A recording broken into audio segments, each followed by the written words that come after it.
La primera casa de estudios superiores de Argentina fue fundada en 1613 por Fray Fernando Trejo y Sanabria sobre la casa del Colegio Máximo de Jesuitas de 1610, hasta que en 1767 el rey Carlos III decreta la expulsión de los jesuitas de España y América, quedando a cargo de la Orden de San Francisco de Asís, hasta que en el año 1800 la universidad fue elevada al rango de Universidad Mayor de San Carlos y Nuestra Señora de Montserrat como antecedente.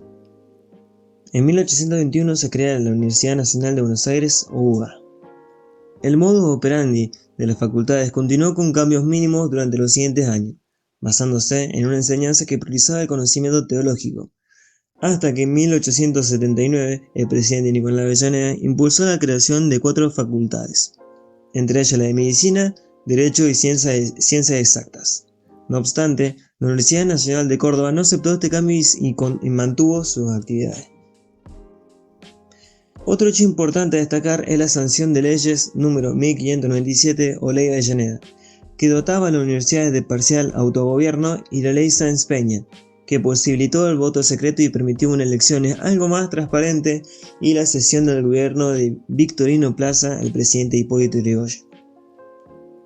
Con este breve contexto histórico podemos abarcar el primero de los dos ejes centrales, la revolución universitaria que comenzó en 1917 y es notoria hasta la actualidad.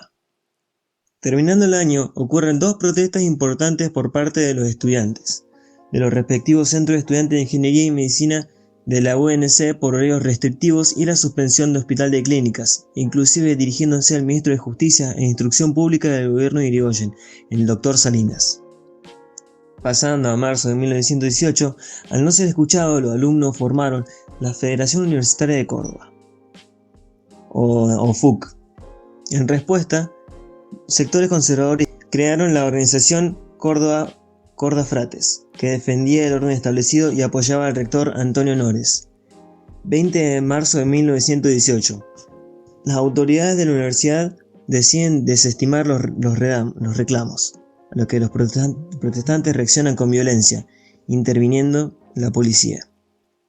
El 31 de marzo de 1918, los estudiantes de Córdoba iniciaron una huelga general en rechazo a la estructura conservadora de la universidad. Denunciaban la resistencia de las autoridades a modernizar la enseñanza y exigían una reforma que garantizara un pensamiento crítico y libre. Moviéndonos al 2 de abril de 1918, las autoridades de la Universidad de Córdoba clausuraron las aulas en respuesta a las protestas estudiantiles. Sin un previo diálogo, solicitaron intervención estatal, denunciando una estructura arcaica y oligárquica.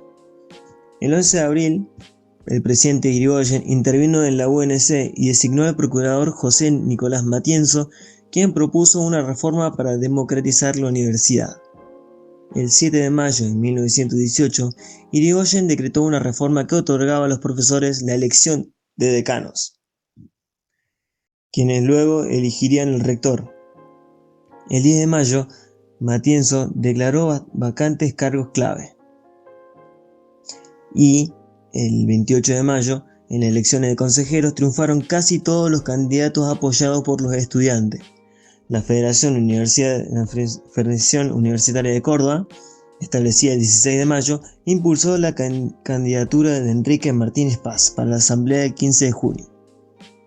El 15 de junio de 1918, la asamblea universitaria debía elegir al nuevo rector de la UNC. Aunque se esperaba el triunfo del candidato reformista Enrique Martínez Paz, la presión del clero cordobés y los jesuitas influyó en los consejeros, quienes finalmente eligieron a Antonio Nores.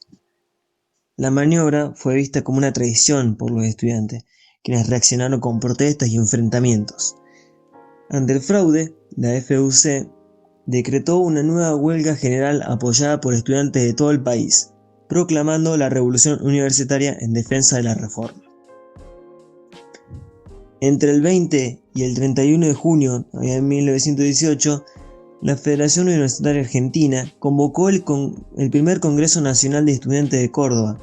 Bajo la presidencia del Laudet, se proclamó el 15 de junio como el Día de la Reforma y se sentaron las bases para una nueva universidad, con principios como autonomía universitaria, política académica y presupuestaria, gobierno tripartito, docentes graduados de estudiantes, libertad de cátedra y asistencia libre, y bienestar estudiantil y extensión social.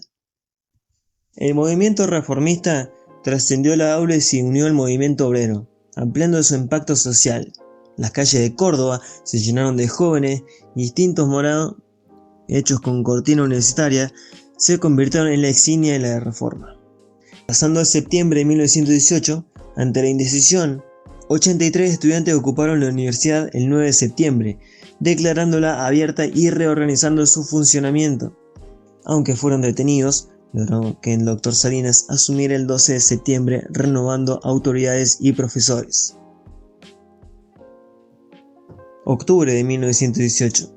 Finalmente, las protestas dan resultado. El doctor Eliseo Soaje fue elegido rector de la UNC y Martín Spa como vicerrector. El 11 de octubre, la universidad es reabierta tras la reorganización de los claustros bajo la propuesta del carácter reformista. El mapa conceptual está organizado en dos columnas interconectadas, una local que representa Argentina y otra global, que refleja los acontecimientos internacionales que impactaron en la evolución del país. En la parte local, el proceso comienza con el dominio de los terratenientes de la estructura social y política de Argentina.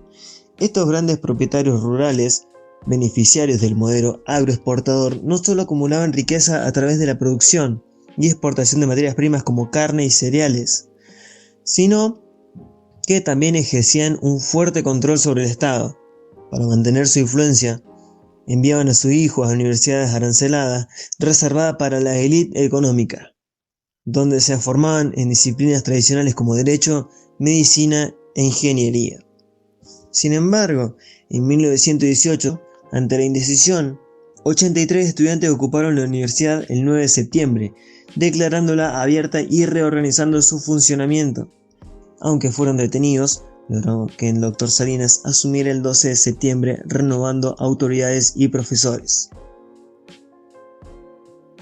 Octubre de 1918 se encuentran la autonomía universitaria, el cogobierno estudiantil, la libertad de cátedra y la eliminación de la influencia eclesiástica en la enseñanza. A pesar de estos avances, las universidades siguieron siendo en gran medida elitistas, ya que el acceso a la educación superior aún estaba 100% privatizada.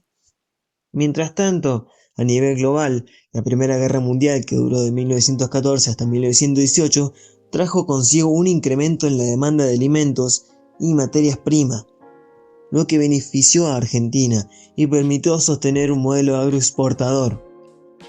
Este modelo, basado en la venta de productos primarios en el mercado internacional a cambio de manufacturas importadas, consolidó a Argentina como el granero del mundo. Sin embargo, esta dependencia de los mercados externos se convirtió en una gran vulnerabilidad. La Gran Depresión de 1929 marcó un punto de inflexión. La economía mundial entró en una de las mayores crisis, lo que redujo drásticamente la demanda de productos agrícolas y afectó gravemente a Argentina. Con la caída de las exportaciones, el país sufrió un colapso económico que dejó en evidencia la fragilidad del modelo agroexportador. Ante esta situación, el gobierno argentino se vio obligado a intervenir en la economía y a promover un nuevo modelo basado en la industrialización, la sustitución de importaciones. El modelo de sustitución de importaciones, que comenzó a desarrollarse en la década de 1930 y se consolidó en la década de 1940, buscaba reducir la dependencia del mercado externo, fomentando la producción local de bienes industriales. La crisis había generado una oportunidad. Al haber disminuido las importaciones de productos manufacturados, surgió la necesidad de producirlos dentro del país. El crecimiento demográfico y el aumento del mercado interno, favorecido por la inmigración y urbanización, permitieron sostener este proceso de industrialización incipiente. Pasando a la década de 1940, con la llegada del peronismo y la industrialización cobró mayor impulso. Juan Domingo Perón primero como secretario de Trabajo y luego como presidente, promovió una política de fortalecimiento del sector manufacturero y otorgó nuevos derechos a los trabajadores.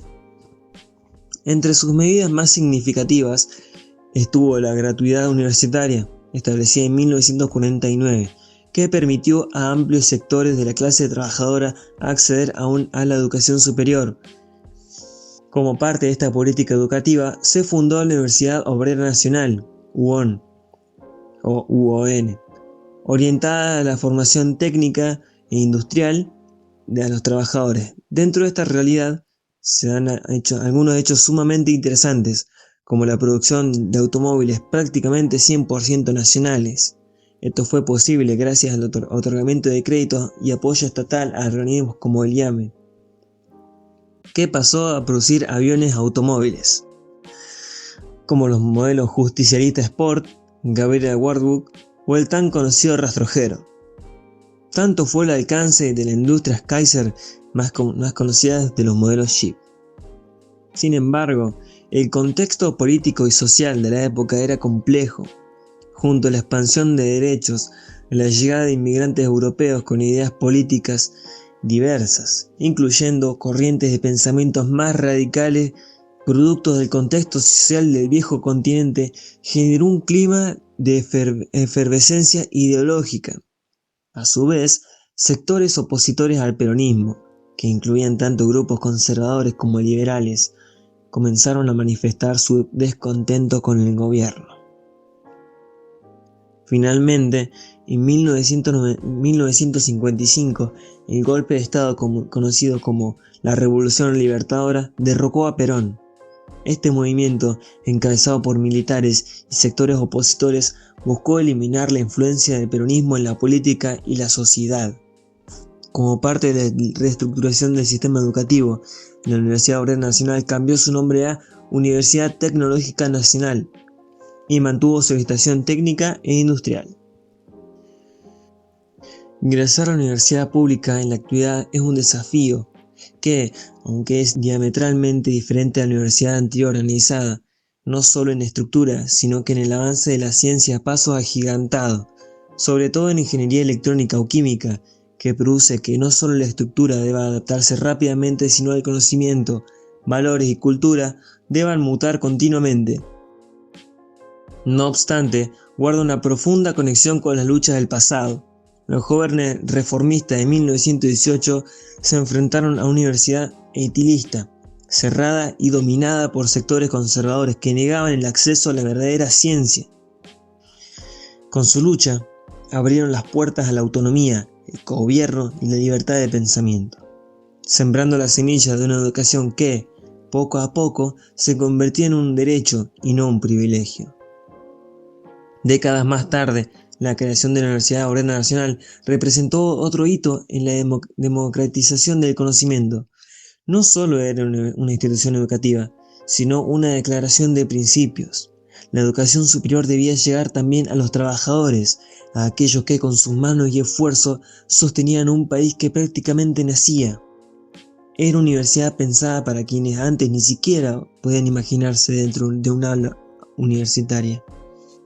Hoy, el desafío de ser ingresante de la universidad pública tiene otros matices, pero la esencia de la lucha sigue viva. La gratuidad universitaria y la inclusión conquistadas con tanto esfuerzo enfrentan nuevas amenazas: desfinanciamiento, precarización y discursos que intentan desvalorizar la educación pública. A esto se suma la incertidumbre personal de cada estudiante, la dificultad de sostener los estudios en un contexto económico adverso, la necesidad de compatibilizar trabajo y formación. Por suerte, la UTN se caracteriza por poseer una conexión intrínseca de estos dos mundos, aunque ciertamente esto requiere aún más preparación y herramientas que se deben adquirir con trabajo duro y esfuerzo. En síntesis, es un proyecto de país que busca un modelo industrial eficiente. Es indispensable contar con un sistema que permita que todo el que demuestre interés en la ciencia pueda practicarla. Citando a Perón, era un crimen que estuviéramos seleccionando materia gris en círculos de 100.000 personas cuando lo podíamos hacer en seleccionar en 4 millones. Independientemente de las ideas políticas, consideramos que es una frase muy acertada, pues la historia demostró el potencial científico de la Argentina que quizá nunca se podría haber desarrollado si la ciencia estuviera limitada a unos pocos.